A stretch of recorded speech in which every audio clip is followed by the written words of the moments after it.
themselves, because they have got no that power or authority. Now we can also confirm that the signature collection is also going on and will proceed side by side with the protests. This exercise is also protected under Article 1 of our Constitution. The people have decided to act directly. And who are we to go against the wishes of the people?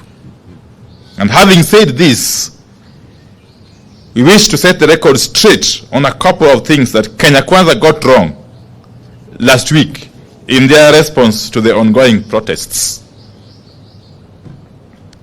Now, Kenya Kwanza claimed that protesters are being paid. Now, for anyone to claim that those protesters who came out in hundreds and thousands in places like Emali, Busia, Kitale, Kilifi, Kakamega, Machakos, and Nairobi, among other places, were paid is to be extremely insincere and to live in deep denial. And that should worry Kenyans. A regime in denial and deep slumber is a very dangerous regime. And Kenya Kwanza is one such regime, as we all know by now. Now, we are shocked at how fast Kenya Kwanza has lost contact with the people and how they don't understand what Kenyans are going through. Kenya Kwanza claims that the protests are not about the cost of living. In their view, the cost of living is not so high as to warrant protests. That is how a regime that has abandoned people's agenda thinks. And Kenya Kwanza is obviously one such regime. Because Kenya Kwanza does not seem to understand or know how hungry and angry Kenyans are.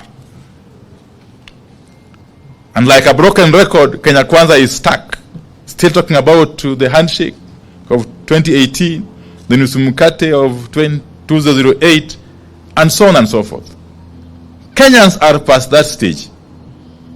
And since they lack imagination, Kenya Kwanza is the only political formation still thinking and talking about these handshakes and the rest. And no wonder the regime has lost the people. Now Kenya Kwanza is accusing us, Azimio, of failing to provide solutions to the rising cost of living. Seriously. We know no country where a party stays in government, but once the one out of government provides solutions to the problems of the people. If Kenya Kwanza solutions are not working for the people, then Kenya Kwanza needs to get out of power. Just disband and quit. Across the world, responsible leaders and regimes admit failure of their policies and quit in the interest of the nation. Don't ask us for solutions. Quit and pave way for a regime that has solutions. Indeed, if we took our power, we would provide those solutions.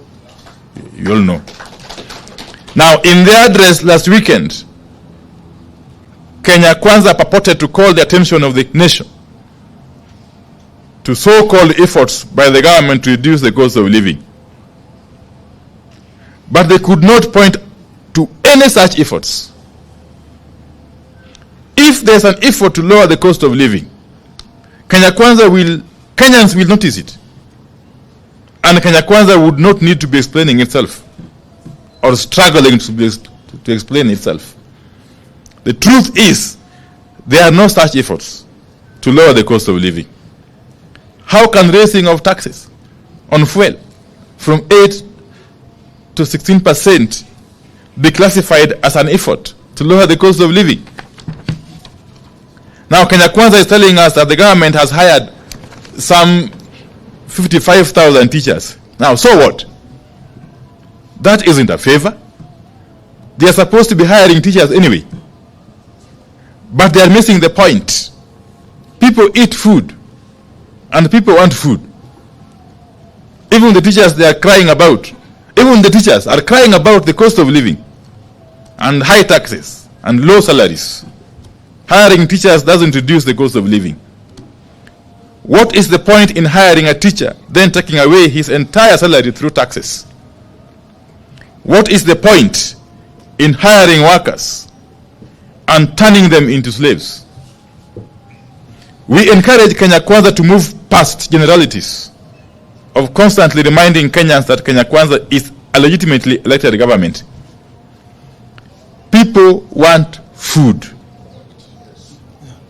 People don't eat government, legitimate or illegitimate. Yeah. Give them food.